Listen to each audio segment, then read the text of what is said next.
Cher Frigide Barjot, j'ai bien écouté tout ce que tu disais, soucieux de ne pas te clouer au pilori sur un a priori. Je laisse ça à bon nombre de tes amis.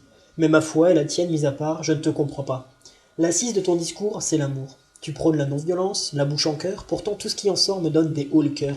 En 85, dis-tu, j'étais sur les chars de la Gay Pride. C'est ta façon à toi de dire que t'aimes les PD. Excuse-moi, mais ça sonne aussi faux que certains de tes congénères, l'autre jour dans la rue, disant au micro les homos, on en connaît, ils sont drôles et si gentils, pour ensuite se fourrer deux doigts au fond de la glotte pour vomir ce qu'ils viennent juste de te dire. Ça ressemble aussi aux propos d'une vieille tante acariâtre, paix à son âme, qui scandait les PD, c'est très bien, hein, mais pas de ça chez moi. Parce que quoi, Frigide? Les PD, c'est bien sur des chars, à moitié nus, apporter le rire et la fête dans les avenues, mais c'est sale en costard, devant un maire en écharpe, sur le parvis ou sous le fronton de la République. Mais dans quel pays et à quelle époque tu vis, au nom de Dieu? Toi, la bourgeoise anarchiste, soucieuse de bousculer l'ordre des choses, tu freines le changement, aujourd'hui? Et quoi? Tu penses que là où il y a un père, où il y a une mère, on y récolte forcément du bonheur à la pelle? Mais sors de ta transe, ta foi t'aveugle, la famille change. Pour être né d'un père et d'une mère dans une belle famille catho, bien comme il faut, une famille en t'en faire mouiller ta culotte de bigote, je peux te cracher au visage le calvaire que ça a pu être. Jusqu'au jour où, heureusement, une femme aux idées évoluées j'ai dit, ma mère, prenne la décision de porter les couilles de la famille et de nous élever seuls. Si elle avait été d'une constitution semblable à la tienne, elle aurait baissé la nuque, écarté les cuisses, encaissé les coups, tant et si bien que l'honneur aurait été sauf à la messe dominicale chaque semaine, devant tout le monde, pour sauver les apparences. Et aujourd'hui, j'aurais peut-être hérité d'un gène haineux envers la jante féminine, si bien qu'au lieu de t'écrire gentiment, je serais en train de te péter les dents et trois côtes. Mais n'aie crainte, mon tempérament n'est pas sanguin. Avec des gens comme toi, Banater aurait mordu la poussière.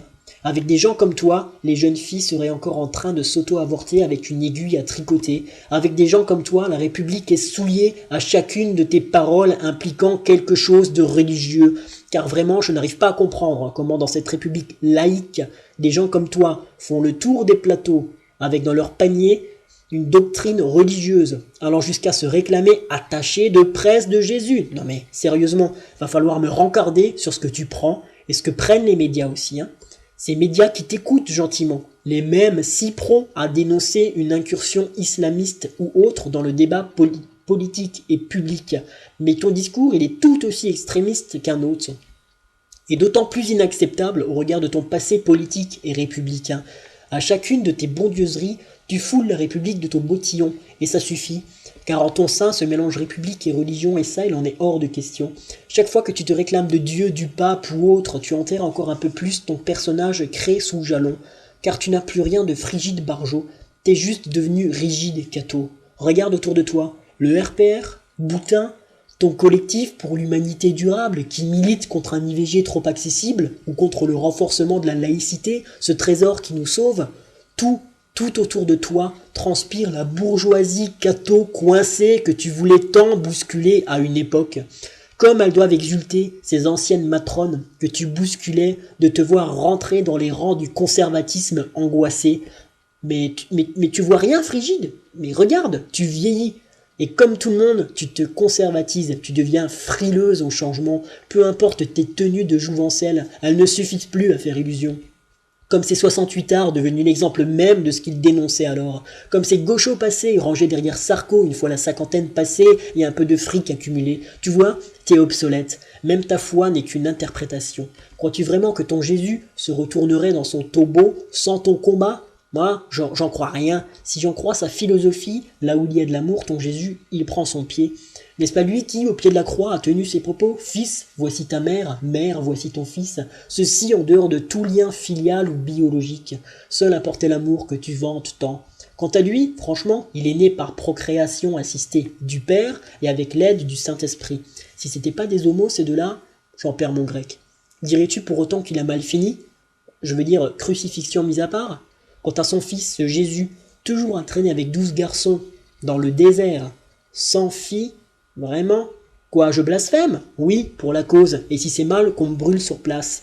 J'attends. Ah, il se passe rien, étrange. Alors oui, tu mouilles ton slip, parce que t'es entouré, parce que t'as réussi à réunir 100 000 personnes. La belle affaire. C'est pas une réunion, c'est un pot pourri. Un pot pourri qui ne partage qu'une seule chose, la peur du changement. Parmi les 100 000, combien de gosses qui ne savent même pas ce qui est en jeu ici? C'est une bourrasque que t'as levée, Frigide, la bourrasque des coincés du bulbe. Une bourrasque de 100 000 personnes sur 66 millions de Français. Une bourrasque qui va être balayée par la tornade de cette masse silencieuse que nous sommes et qui s'est mise en mouvement, cette masse qui partout, tout le temps, a su imposer des changements là où le monde n'était pas prêt, des changements que tout le monde adopte pour si une génération après. Cette masse silencieuse, lasse, épuisée de voir l'espace public constamment accaparé par un ramassis d'angoissés de la vie. Tu ne veux pas de violence, mais la vie est violence, le monde est violence, l'histoire est violence, le changement est violence. Et aujourd'hui, c'est vos idées contre les nôtres. Alors récupère ton crucifix, fais tes valises, passe chercher Bardot et Boutin, parce que vous avez perdu. Vous appartenez à hier, nous sommes demain. T'es comme Pompidou, t'es dead ma fijou. Te reste plus qu'à demander l'asile à Poutine, parce que les manifestants de ta trempe, ils les accueillent à bras ouverts. Point de camp de travail pour ceux taillés dans ton bois. Et ta religious touch va te valoir bien des amitiés en ces terres encore engoncées dans le carcan obscurantiste des idées passées. Je ne te serre pas la pince, rigide, je suis occupé à t'ouvrir la porte et à te dire au revoir.